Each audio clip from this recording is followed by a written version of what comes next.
Hello everyone, this is Priya Pathak, your science mentor, educator and दोस्त। कैसे हो आप सभी लोग? होप सो आप सभी लोग बहुत बहुत बहुत बहुत मजे में होगे और पढ़ाई डेफिनेटली कर रहे होगे। इसमें मुझे कोई डाउट नहीं है कि बच्चे नहीं पढ़ाई कर रहे होंगे। जैसा कि बेटा आप लोगों को पता है, हमने क्लास 6 की साइंस की बुक को पढ़ना शुरू कर दिया था, जिसमें हमने चैप्टर नंबर 1 को कंप्लीटली समझ लिया था। The wonderful world of science को पूरा पढ़ लिया था, राइट। उसी तरीके से अब हम शुरू करने जा रहे हैं हमारी क्लास 6 की साइंस का chapter number 2, that is diversity in the living world.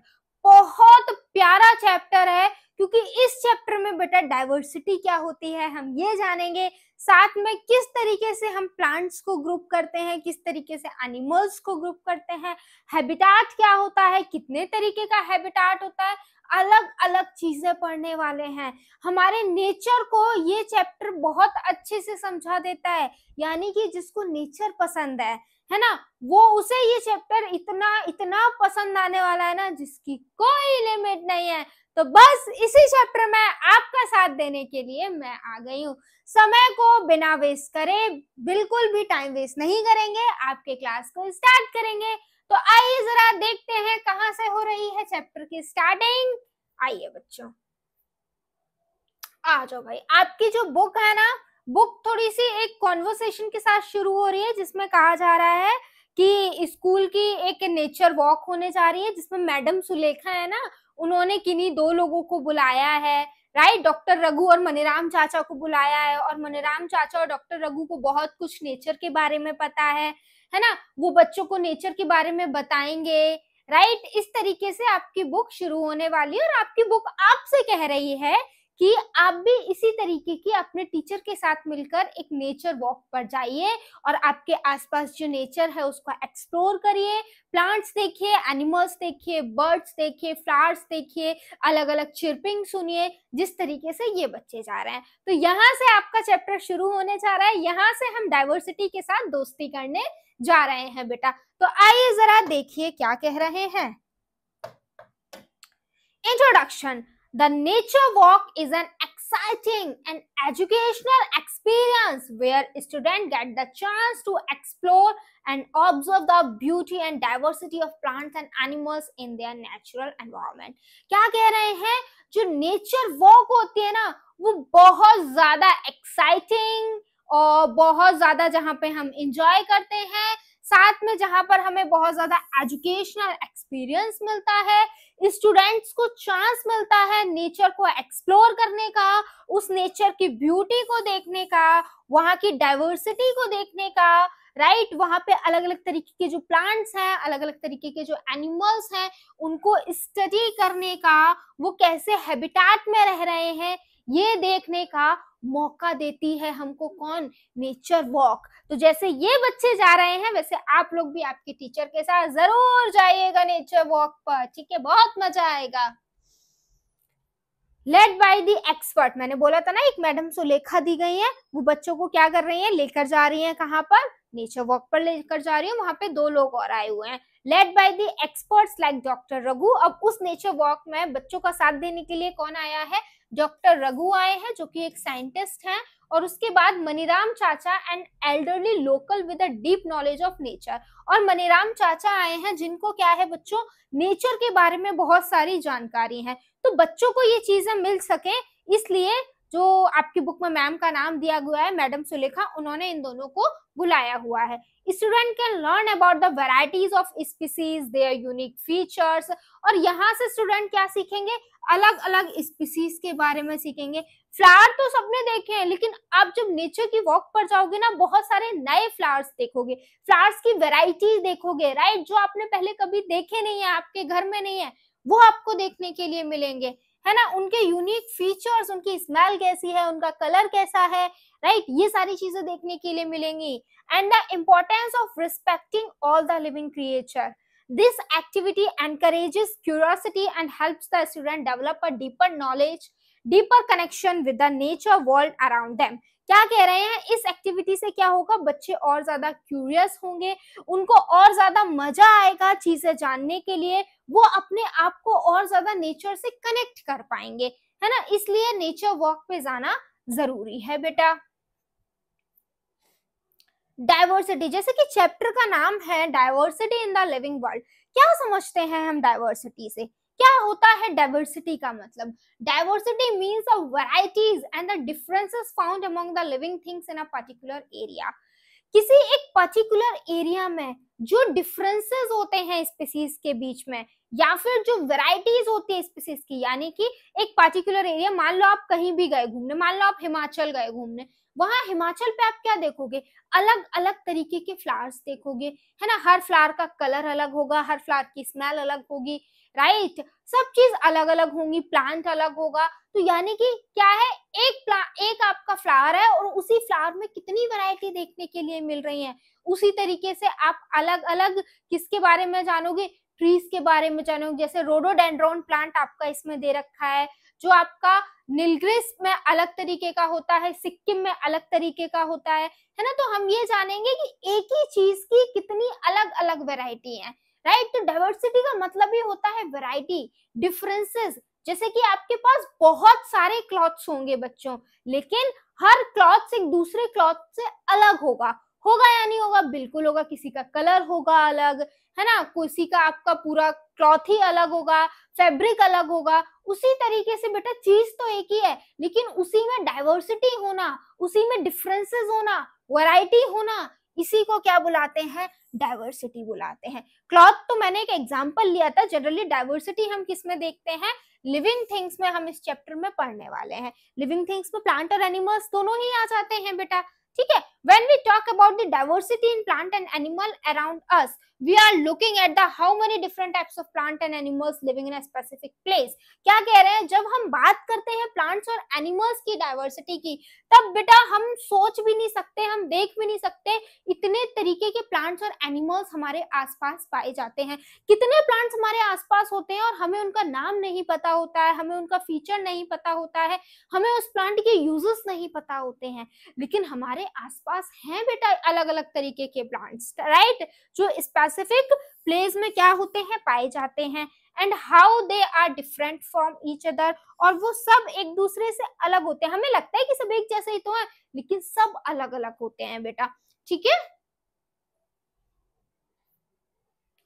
Biodiversity, the varieties of plant and animals found in a particular region contributes to the biodiversity of that region. क्या होता है, ये मैं आपको पहले ही बता चुकी हूँ, किसी एक पर्टिकुलर रीजन में अलग अलग तरीके के प्लांट और एनिमल्स की वैरायटी को ही हम क्या बुलाते हैं, बायोडाइवर्सिटी बुलाते हैं। क्या बुलाते हैं, बायोडाइवर्सिटी, यानी कि एक गिवन एरिया में जितने अलग अलग तरीके के प्लांट्स प्रेजेंट हैं, अलग अलग तरीके के एनिमल्स प्रेजेंट हैं, इसी को बायोडाइवर्सिटी बुला रहे हैं। Each members in the biodiversity of a region has a different role to play, और बायोडाइवर्सिटी के हर मेंबर का एक अपना रोल होता है। बायोडाइवर्सिटी में बेटा देखो डॉग भी होगा, कैट भी होगी, राइट, आपकी माउस भी होगा, और भी अलग सारी चीजें होंगी, आपकी आंट भी होगी। तो छोटी से छोटी चीज और बड़ी से बड़ी चीज, सबका एक अपना अपना अलग अलग रोल होता है बायोडाइवर्सिटी में, ठीक है बेटा। फॉर एग्जाम्पल, जैसे कि एक एग्जाम्पल दे रखा है, ट्री क्या करते हैं, फूड एंड शेल्टर देते हैं बर्ड्स और अदर एनिमल्स को। वही एनिमल्स क्या करते हैं, animals help in spreading seed after eating food and so on. यानी कि एक एरिया है जहां पर प्लांट्स भी हैं और एनिमल्स भी, जैसे यहाँ पर देखिए, यहाँ पर एनिमल्स भी हैं, यहाँ पर प्लांट भी हैं। तो प्लांट क्या करते हैं, उन एनिमल्स को एक तो फूड प्रोवाइड करा रहे हैं, साथ में बेटा क्या कर रहे हैं, उनको शेल्टर दे रहे हैं। उसी तरीके से और आपके जो एनिमल्स है वो प्लांट को इन रिटर्न क्या दे रहे हैं, एनिमल्स क्या करते हैं, उनकी सीड को स्प्रेड करते हैं, राइट, ताकि उनमें क्या हो सके, पॉलिनेशन हो सके, फर्टिलाइजेशन हो सके। तो सबका अपना अपना अलग अलग रोल होता है। अब मैम इतनी सारी वैरायटी है एनिमल्स की, इतनी सारी वैरायटी है प्लांट की, उनको हम ग्रुप कैसे करेंगे, कैसे हम स्टडी करेंगे? क्या हम एक एक प्लांट को उठा उठा कर स्टडी करेंगे? नहीं, विच इज नॉट पॉसिबल, क्योंकि वैरायटी बहुत है। तो हमने क्या कर दिया, ग्रुपिंग करना शुरू कर दिया। मैम ग्रुपिंग किस वे, जैसे आपके क्लास में ग्रुपिंग होती है ना, आपके स्कूल्स में आपने देखा होगा, red house, blue house, green house, yellow house, houses होते हैं अलग अलग तरीके के। उसी तरीके से हमको कोई एक बेसिस लेना पड़ेगा, उस बेसिस पर हमें अलग अलग क्या करनी पड़ेगी, ग्रुपिंग करनी पड़ेगी। तो आइए जरा सबसे पहले देखते हैं grouping in plants.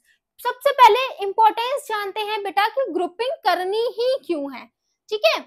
Grouping plants help in understanding their characteristic based on common feature. जब हम प्लांट्स को क्या करेंगे ना, ग्रुप कर लेंगे, तो हम इजीली सभी प्लांट्स के कैरेक्टरिस्टिक्स के बारे में जान पाएंगे, उनके यूजेस के बारे में जान पाएंगे, राइट, वो कैसी जगह पे ग्रो करते हैं, ये सारी चीजें जान पाएंगे, बहुत सारी चीजें हमें उनके बारे में पता चलेंगी। Based on the nature of stem and height, plants can be grouped as. Stem के बेसिस पर और प्लांट की हाइट के बेसिस पर हमने प्लांट को 4 कैटेगरी में डिवाइड किया, यानी कि किस प्लांट की कैसी स्टेम है, इस बेसिस पर हमने प्लांट को क्या किया है, डिवाइड किया है। सबसे पहले ट्री, जिसकी बहुत hard, tough and tall stem होती है। उसके बाद श्रब्स, उसके बाद हर्ब्स, उसके बाद क्लाइंबर्स, आफ्टर दैट बेटा आपकी क्रीपर्स भी आते हैं, है ना। ये सारे क्या है, अलग अलग तरीके के प्लांट है on the basis of their stem and their height. Trees की अगर हम बात करें बच्चा, तो देखिए जरा, trees are plant that grow very tall and have hard, thick, brown and woody stem. क्या कह रहे हैं बेटा, ट्री वो प्लांट्स होते हैं जो बहुत ज्यादा टॉल होते हैं और बच्चों इनके पास हार्ड, थिक, ब्राउन और वुडी कलर की स्टेम देखने के लिए मिलती है। जैसे कि आप देख पा रहे हो ये कितना बड़ा है, इसकी जो ये स्टेम है ये कितनी हार्ड रही होगी, कितनी थिक रही होगी। देयर ट्रंक, मेन स्टेम, ये जो मेन स्टेम होती है इनकी, जिसको ट्रंक बोलते हैं, has many branches attached that have leaves. और ये जो ट्रीज होती हैं, जो कि ट्रंक होती है, इस ट्रंक से बहुत सारी ब्रांचेस अटैच्ड होती हैं, जिन ब्रांचेस पर हमको क्या देखने के लिए मिलते हैं, लीव्स, फ्लावर्स और फ्रूट्स हमको देखने के लिए मिलते हैं। ट्री के एग्जाम्पल क्या है, बहुत सारे ट्री होते हैं हमारे आसपास, mango tree, Apple tree, banyan tree and Neem tree. ठीक है बेटा, ट्री समझ में आया सभी को। अब आ जाइए श्रब्स, बड़े सुंदर से दिखते हैं, आपके स्कूल गार्डन वगैरह में आपने देखने के लिए मिलेंगे, आपकी सोसाइटी में अगर गार्डन है तो वहां देखने के लिए मिल जाएंगे। Shrubs are mid size woody plants that have hard, woody, flexible stem and many branches. क्या कह रहे हैं, ये मिड साइज के होते हैं, बहुत ज्यादा बड़े नहीं होते हैं बेटा। वुडी प्लांट हैं जिनके पास हार्ड, वुडी और फ्लेक्सिबल स्टेम होती है, जिसकी बहुत सारी ब्रांचेस होती हैं। इनकी जो स्टेम होती है वो बहुत ज्यादा हार्ड नहीं होती है, उसको हम बैंड कर सकते हैं। और यहाँ पे जैसा कि आप देख पा रहे हो बच्चों, ब्रांचिंग बहुत ज्यादा देखने के लिए मिलती है हमको।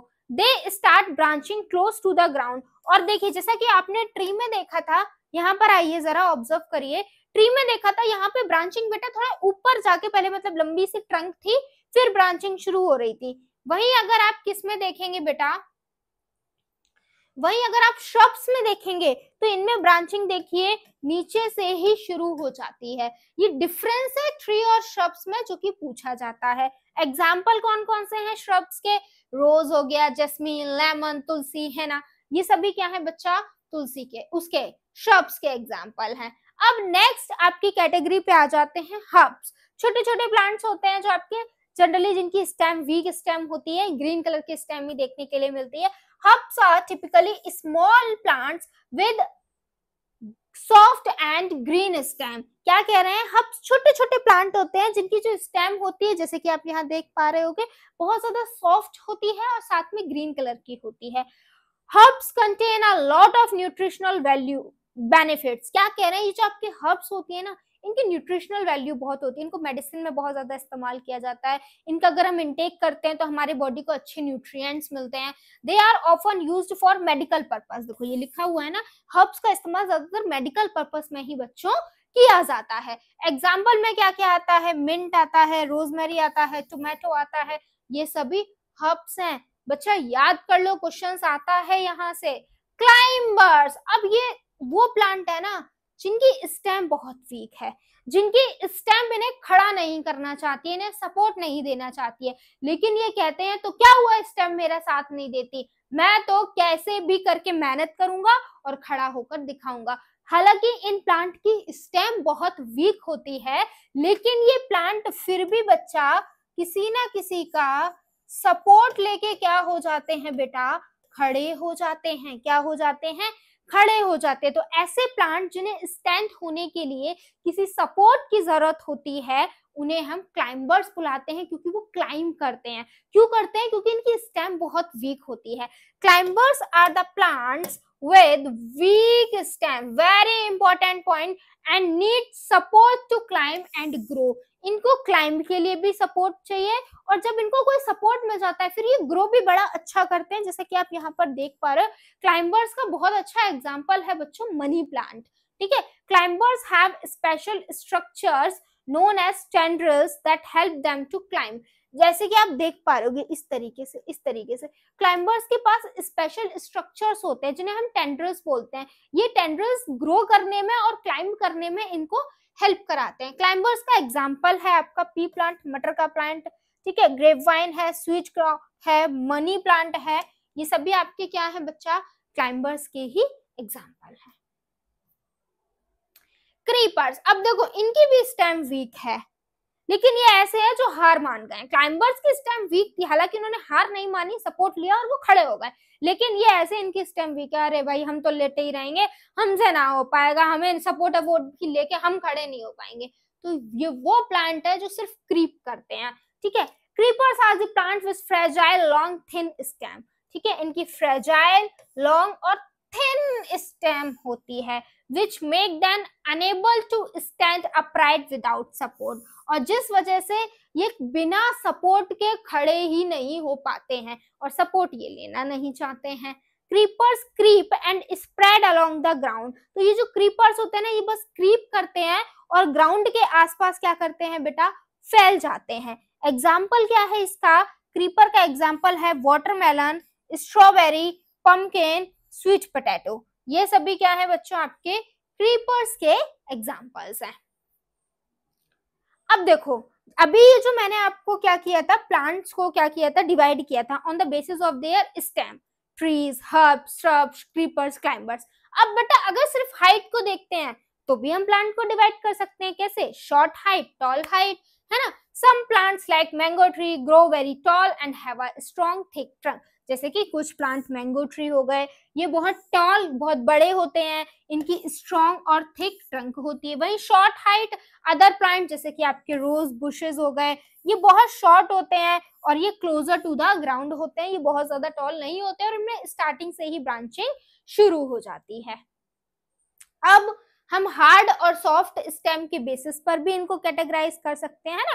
ग्रुपिंग करने के अलग अलग तरीके हो सकते हैं। पहले हमने हाउसेस के बेसिस पर क्या कर दी, ग्रुपिंग कर दी, फिर हमने क्लासेस के बेसिस पर बच्चों की ग्रुपिंग कर दी, फिर हमने सेक्शन के बेसिस पर बच्चों की ग्रुपिंग कर दी, फिर हालांकि और हम और भी अलग अलग तरीके से बच्चों में ग्रुपिंग कर देते हैं, राइट, गर्ल्स बॉयज इस तरीके से ग्रुपिंग कर देते हैं, है ना बेटा। हार्ड स्टेम, अब हमने जो अलग दूसरा तरीका है ग्रुपिंग का वो है हार्ड और soft stem. Plants like the banyan tree have hard and woody stem that provide strong support. Plant जैसे कि बेटा आपकी बनियान ट्री हो गई, इनकी जो स्टेम होती है बहुत ज्यादा हार्ड होती है, जो कि प्लांट को बच्चों सपोर्ट प्रोवाइड कराती है। वही अगर हम बात करें सॉफ्ट प्लांट की, जैसे कि छोटे छोटे प्लांट होते हैं, मिंट के हो गए, इनकी ग्रीन कलर की सॉफ्ट स्टेम होती है जो कि फ्लेक्सिबल होती है और बहुत ज्यादा स्ट्रॉन्ग नहीं होती है बेटा। अब देखो लीव्स को भी हम अलग अलग तरीके से क्या कर सकते हैं बच्चों, कैटेगराइज कर सकते हैं। लीव्स के बेसिस पर भी तो हम प्लांट को कैटेगराइज कर सकते हैं।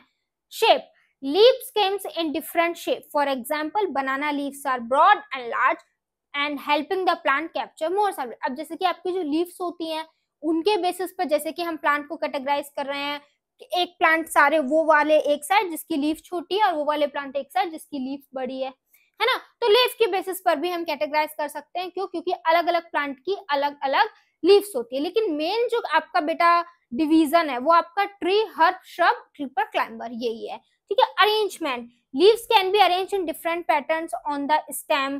For instance Neem leaves grow opposite each other on the branch. अब क्या कह रहे हैं, लीव्स के अरेंजमेंट भी हम देख सकते हैं, जैसे कि अलग अलग लीव्स का ग्रो होने का तरीका अलग अलग होता है। उन्होंने एग्जांपल दिया है नीम लीफ का, जो कि अपोजिटली ग्रो होते हैं एक दूसरे की, ऐसे ऐसे ऐसे ऐसे ऐसे ऐसे करके ग्रो होते हैं बेटा।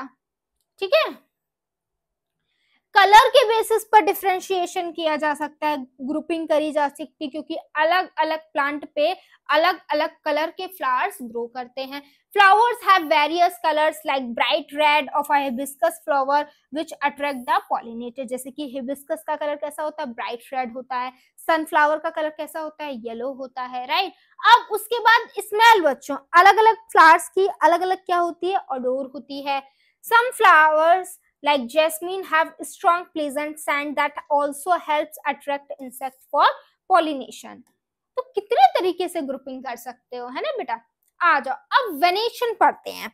वेनेशन क्या होता है बच्चों, लीव्स पर आपने ऑब्जर्व किया होगा अलग अलग तरीके की छोटी छोटी हमको लाइनें दिखाई देती हैं, जिनको हम वेन्स बुलाते हैं. तो इन वेन्स का जो अरेंजमेंट होता है, इसे ही हम क्या बुला रहे हैं, वेनेशन बुला रहे हैं. यानी कि लीफ पर वेन्स के अरेंजमेंट को वेनेशन बुला रहे हैं. The arrangement of veins on the leaf is called venation. ठीक है, यहाँ पे आप देख पा रहे होगे, जैसे कि इसमें देखिए कैसे ऐसे ऐसे ऐसे ऐसे ऐसे ऐसे ऐसे इस तरीके से जाल सा नेट लाइक स्ट्रक्चर है. पर यहाँ पर देखिए पैरेलल है, सारी वेन्स एक दूसरे के पैरेलल है, राइट. कुछ इस तरीके का अरेंजमेंट देखने के लिए मिल रहा है. इसी अरेंजमेंट के बेसिस पर हमने लीफ वेनेशन को 2 टाइप्स में डिवाइड किया है. एक रेक्टिकुलेट वेनेशन, जिसमें इस तरीके का नेट लाइक स्ट्रक्चर होता है, ये आपका क्या है, रेक्टिकुलेट वेनेशन है. और ये आपका क्या है, ये आपका बेटा पैरेलल वेनेशन है, जिसमें वेन्स एक दूसरे के पैरेलल हैं. ठीक है. रेक्टिकुलेट venation. Reticulate venation is a net-like pattern of the veins on both sides of a thick middle vein. यानी कि जब net-like pattern होता है, ये आपकी एक वेन है, एक ये थिक वेन है, इस थिक वेन के दोनों साइड में हमको क्या देखने के लिए मिल रहा है, नेक लाइक पैटर्न देखने के लिए मिल रहा है. इसे ही हम क्या बुलाते हैं, रेक्टिकुलेट वेनेशन बुलाते हैं. ये ज्यादातर जो डाइकॉट प्लांट्स होते हैं उनमें देखने के लिए मिलता है. मैम डाइकॉट प्लांट क्या होते हैं, आपने देखा होगा, सीड्स देखी होंगी, जैसे कि आपने किसकी देखी है, मटर. मटर देखिए ना, मटर को हम क्या होता है 2 हिस्सों में इस तरीके से तोड़ लेते हैं. यानी कि जो पी होती है, मटर होती है, उसके पास 2 कॉटिलिडॉन्स होते हैं, राइट. तो जिसके पास 2 कॉटिलिडॉन्स होते हैं, 2 हिस्से में टूट जाती है, उसको हम डाइकॉट बुलाते हैं. तो जो आपका रेक्टिकुलेट वेनेशन है वो जनरली डाइकॉट प्लांट में देखने के लिए मिलता है. ठीक है, आपका राजमा हो गया, वो भी डाइकॉट होता है, आपकी पी डाइकॉट होती है ना, ये सब डाइकॉट होते हैं. एग्जाम्पल क्या है, लीफ ऑफ हिबिस्कस प्लांट में आपका रेक्टिकुलेट वेनेशन मिलता है, मैंगो में रेक्टिकुलेट वेनेशन मिलता है, तुलसी में, कोरिएंडर में. यानी कि ये सभी क्या रहे होंगे, डाइकॉट प्लांट रहे होंगे. ठीक है बेटा. पैरेलल वेनेशन मैं समझा चुकी हूँ. पैरेलल वेनेशन क्या होता है, वो वेनेशन जिसमें लीव्स क्या, वेन्स क्या होती हैं, एक दूसरे के पैरेलल होती हैं. Parallel venation run parallel to each other. ये जनरली मोनोकॉट प्लांट में देखने के लिए मिलता है. यानी कि जो ऐसी सीड जिसमें हम क्या हो, हम उसको 2 कॉटिलिडन्स में डिवाइड ना कर सके, एक ही कॉटिलिडन देखने के लिए मिले, उसे हम मोनोकॉट बोलते हैं. जैसे कि राइस है ना, राइस को क्या हम, राइस जो होता है उसको 2 हिस्से में तोड़ सकते हैं, नहीं. मैंगो सीड क्या उसको तोड़ सकते हैं, नहीं. और आपका व्हीट हो गया, उसको तोड़ सकते हैं, नहीं. ये सभी क्या है, आपके मोनोकॉट हैं. एग्जांपल लीफ ऑफ बनाना, मेज, शुगर कैन, कोकोनट, ये सभी किसके हैं, पैरेलल वेनेशन के एग्जांपल हैं. रूट्स पे आ जाइए बच्चे. आपकी जो रूट्स होती हैं वो भी प्लांट की अलग अलग तरीके की होती हैं. पहले रूट का काम देख लेते हैं. Part of the plant which grow underground in the soil is known as root. Plant का वो प्लांट जो आपके सॉइल के अंदर जाकर ग्रो करता है और वाटर और मिनरल्स को एब्जॉर्ब करता है, उसे हम रूट बुलाते हैं. जैसे कि आप इस इमेज में देख पा रहे हो बच्चा. They help to hold the plant firmly in the soil. ये क्या करती हैं, रूट्स जो है पूरे प्लांट को होल्ड करके रखती हैं, सॉइल को होल्ड करके रखती हैं. ठीक है. Root help in absorbing water and minerals from the soil. ये मैंने आपको पहले ही बता दिया. जो रूट्स होती हैं वो सॉइल से वाटर और मिनरल को एब्जॉर्ब कराने में हेल्प कराती हैं. आपकी जो रूट होती है बेटा वो भी 2 टाइप्स की होती है. एक टैप रूट होती है, एक फाइब्रस रूट होती है. अब इन दोनों को पढ़ते हैं कि टैप रूट कौन सी होती है और फाइब्रस रूट कौन सी होती है. Taproot. Taproot have one main root that grows straight down with smaller side roots. क्या कह रहे हैं, टैप रूट में क्या होता है, एक मेन रूट होती है, ऐसे देखिए एक मेन रूट होती है और इस मेन रूट से छोटी छोटी ऐसे ऐसे रूट्स निकल रही होती हैं, ठीक है, उसे हम क्या बुलाते हैं, टैप रूट बुलाते हैं। लेटरल ब्रांचिंग होती है लेकिन साइड साइड से ही देखने के लिए मिलती है। और आपका टैप रूट सिस्टम जो होता है वो जनरली डाइकॉट प्लांट में देखने के लिए मिलता है, यानी कि डाइकॉट प्लांट में रेक्टिकुलेट वेनेशन देखने के लिए मिल रहा है और टैप रूट सिस्टम देखने के लिए मिल रहा है। एग्जांपल देखिए, मस्टर्ड प्लांट हिबिस्कस को हमने पढ़ा था ना, उसमें रेक्टिकुलेट वेनेशन में पी प्लांट, नीम प्लांट, तुलसी, कैरेट, मैंगो, ये सभी टैप रूट के हैं। यानी कि अगर आप डाइकॉट प्लांट को याद कर लोगे, यानी कि आप अगर रेक्टिकुलेट वेनेशन को याद कर लोगे तो वही आपके टैप रूट के भी एग्जांपल्स हो जाएंगे। Fibrous root, these roots are bunch of thin similar sized roots that spread out from the base of the stem। जैसे कि आप इसमें देख पा रहे हो ऊपर से ही एक बंच जैसा ग्रो हो रहा है, यहाँ पर कोई मेन आपकी रूट नहीं है। इस तरीके का जो रूट सिस्टम होता है उसे हम लोग फाइब्रस रूट सिस्टम कहते हैं।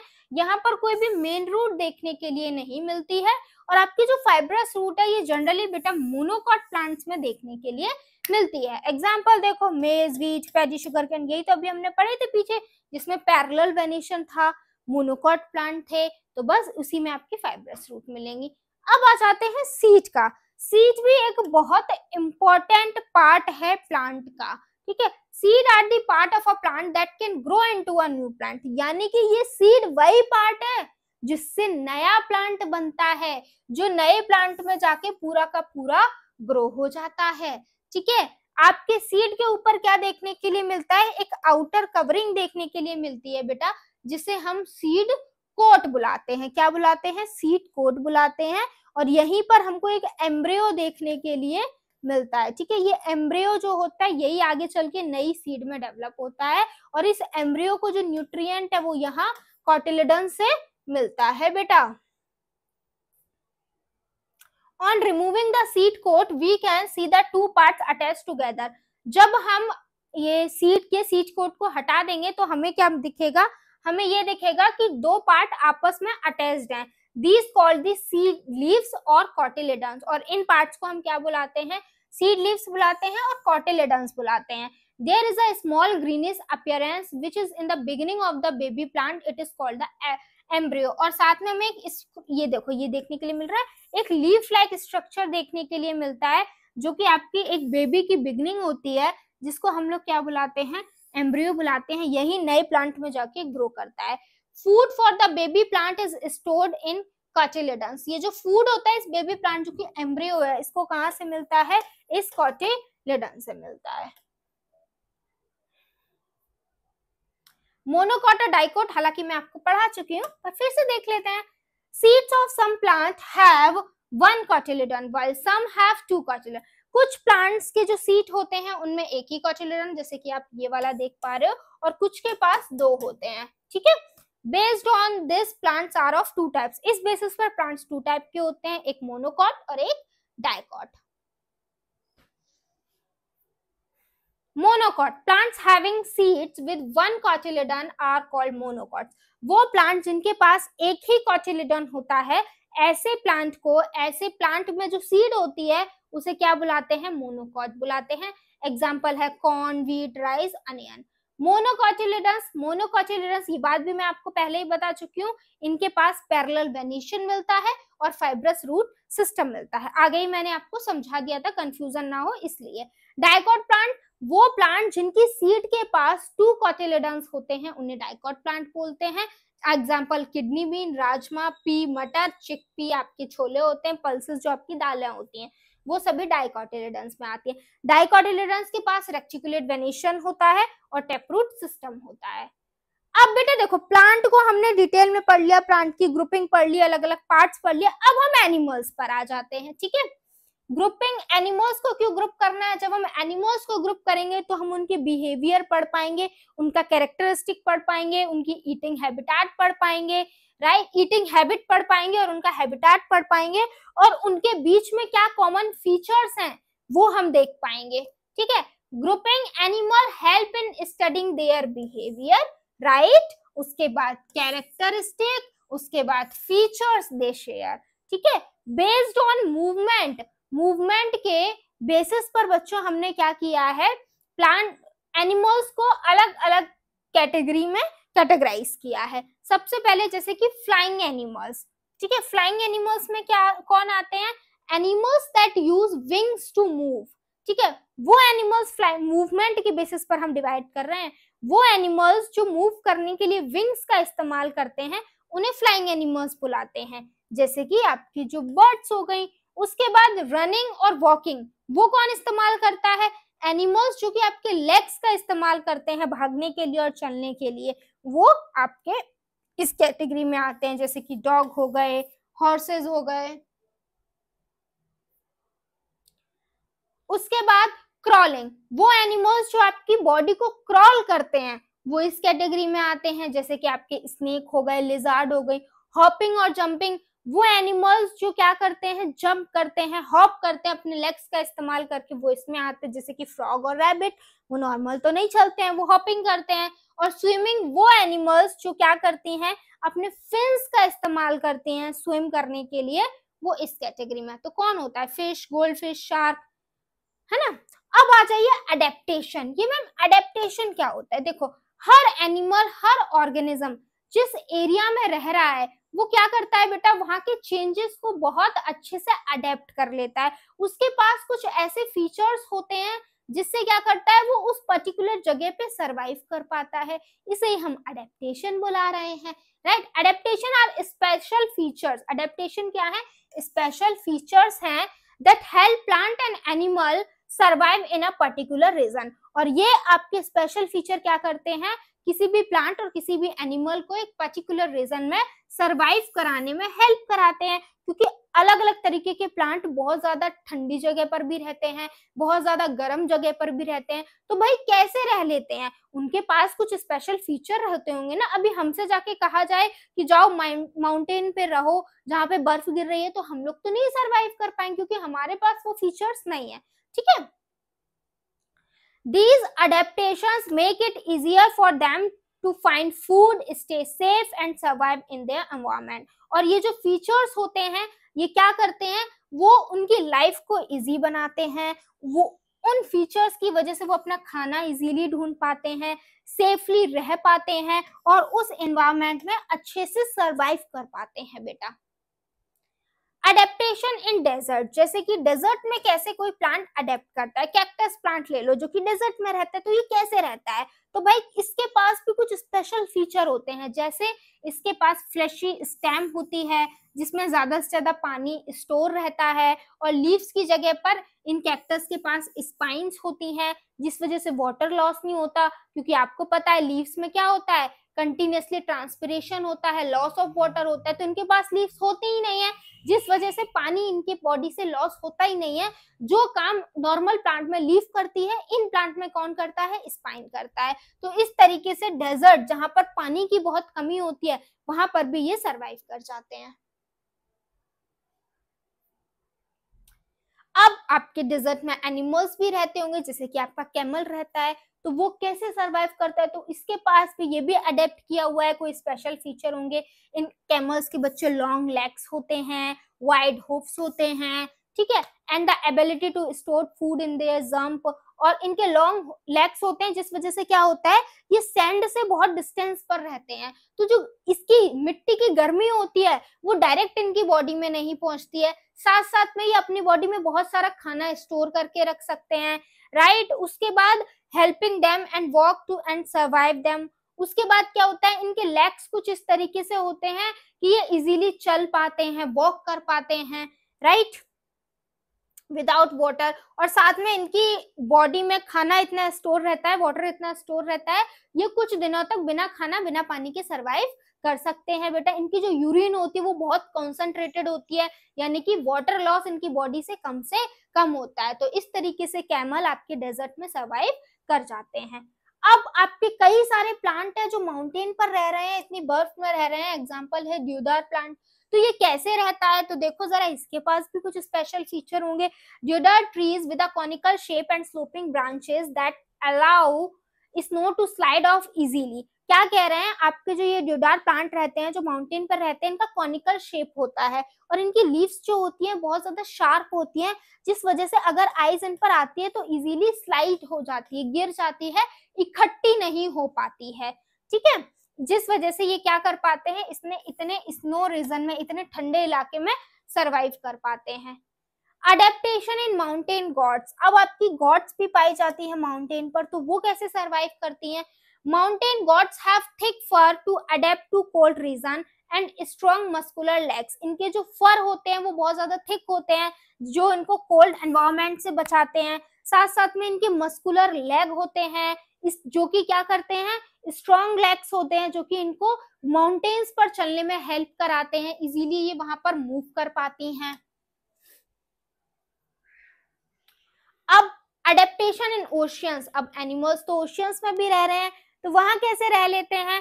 Fish have fins and gills allowing them to swim, fish के पास फिल्स और गिल्स होते हैं जिस वजह से वो क्या कर पाती हैं, इजीली पानी में स्विम कर पाती हैं, आपके गिल्स की वजह से ब्रीथ कर पाती हैं पानी के अंदर। ठीक है, तो ये उनमें अडेप्टेशन है। अडेप्टेशन इन ओशियन, अब भाई ओशियन में प्लांट भी तो हैं, फिशेस में तो चलो गिल्स है, फिन्स हैं, उससे सर्वाइव। प्लांट कैसे, प्लांट जैसे कि देखो सीवीड हो गए और अदर मैराइन प्लांट हो गए, इनके पास रूट लाइक स्ट्रक्चर होता है जो कि इनको ओशियंस के अंदर अटैच करके रखता है। तो जब हाई वेव्स भी आती हैं पानी की तो ये इतने स्ट्रॉन्ग रूट्स होती हैं, ये प्लांट कुछ भी इधर उधर मूव नहीं करता है और सरवाइव कर जाता है। स्पेशल अडेप्टेशन, अब जैसे कि एक प्लांट की बात हुई है, यहाँ पे रोडोडेंड्रॉन्स प्लांट है that produce beautiful bright flowers, आप देख पा रहे हो कितने प्यारे फ्लावर्स हैं। ठीक है, ये ब्यूटीफुल ब्राइट फ्लावर्स देखने के लिए मिलते हैं। They are found in different region and look different depending upon where they grow, ये अलग अलग रीजन में रोडोडेंड्रॉन्स पाए जाते हैं और अलग अलग रीजन में इनकी हाइट, इनके फीचर्स अलग अलग होते हैं। क्यों, क्योंकि अलग अलग रीजन का क्लाइमेट अलग होता है, नेचर अलग होता है, वेदर कंडीशन अलग होती है। Example, in a shola forest of Nilgiris, Nilgiris के शोला फॉरेस्ट में जो रोडोडेंड्रॉन्स होते हैं उनकी शॉर्ट हाइट होती है, स्मॉल लीव्स होती है।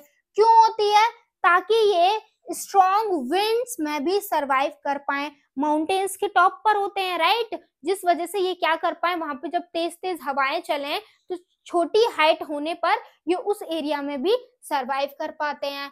अब रोडोडेंड्रॉन सिक्किम में भी पाए जाते हैं, देखो वहां क्या होता है।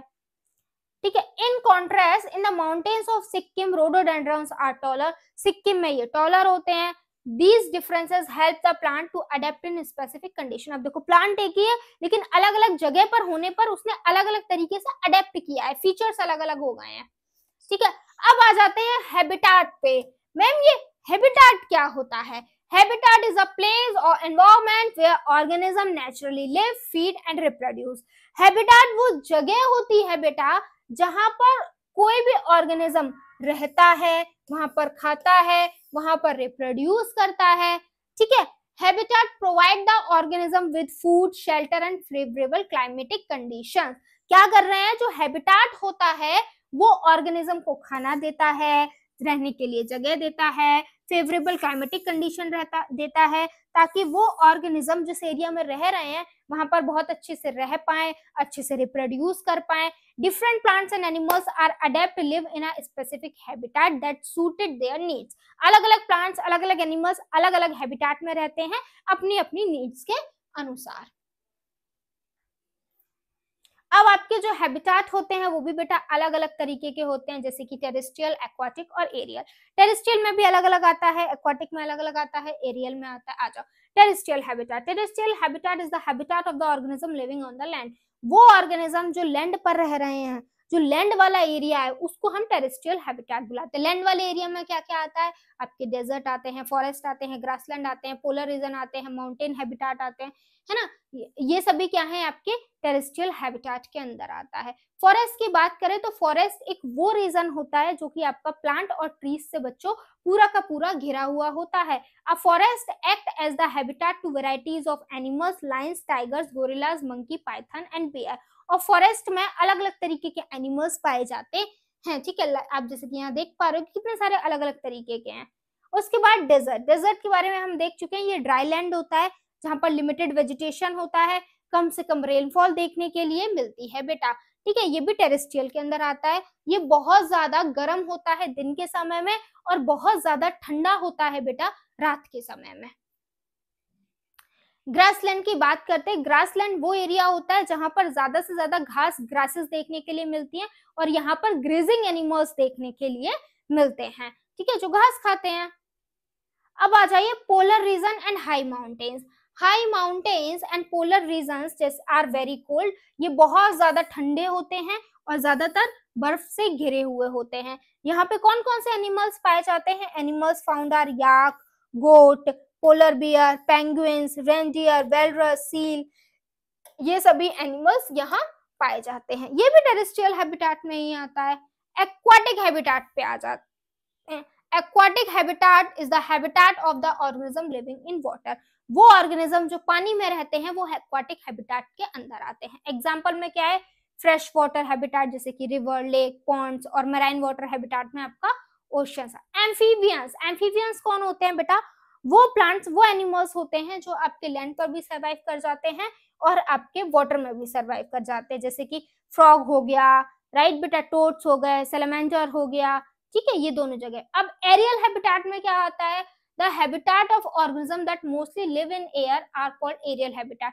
वो ऑर्गेनिज्म जो जनरली एयर में रहते हैं, जैसे कि बर्ड्स हो गए, इंसेक्ट्स हो गए, जितने भी विंग्ड एनिमल्स होते हैं, हालांकि ये चलते रहते एयर में हैं, लेकिन ये फूड, वाटर, शेल्टर के लिए कहाँ पर डिपेंडेंट है?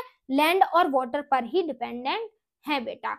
अब बात आ जाती है, देखो हमने सब कुछ पढ़ लिया इस चैप्टर में, हैबिटेट पढ़ लिया, अडेप्टेशन पढ़ लिया, अलग अलग जगह पे कैसे अडेप्टेशन होता है ये देख लिया, प्लांट की ग्रुपिंग देख ली, एनिमल की ग्रुपिंग देख ली। अब ये जो बायोडाइवर्सिटी के बारे में इतना पढ़ रहे हैं ना बेटा, इस बायोडाइवर्सिटी को प्रोटेक्ट करना बहुत ज्यादा जरूरी है। आओ जरा, to protect biodiversity we need to take care our environment. अगर हमें बायोडाइवर्सिटी को प्रोटेक्ट करना है तो सबसे पहले हमें हमारे एनवायरमेंट की देखरेख करनी पड़ेगी। We can do this by planting trees. हम ये कैसे कर सकते हैं? ट्रीज प्लांट कर सकते हैं। हम हमारे सराउंडिंग को पॉल्यूट नहीं करेंगे तब कर सकते हैं। प्लास्टिक के यूज को कम करेंगे, राइट, यूजिंग रिसोर्सेज सस्टेबली, जो रिसोर्सेज है उनको अच्छे से यूज करेंगे, ओवर एक्सप्लॉयटेशन नहीं करेंगे, वाइल्ड लाइफ कंजर्वेशन प्रोजेक्ट्स को सपोर्ट करेंगे। उससे क्या होगा? हमारी डाइवर्सिटी बचेगी, ज्यादा से ज्यादा हम यूज कर पाएंगे, साथ में हमारी फ्यूचर जनरेशन की भी नीड पूरी हो पाएंगी बेटा। तो बच्चों ये चैप्टर जितना था पूरा हमने एक ही वीडियो में कवर कर लिया है। होप सो आपको चैप्टर बहुत अच्छा लगा होगा, चीजें समझ में आई होंगी। अब जो कि चैप्टर खत्म हो गया है तो आज की क्लास को यहीं पे ओवर करते हैं। नेक्स्ट क्लास में आपसे मिलते हैं। Thank you so much for watching मी। जय हिंद बच्चों।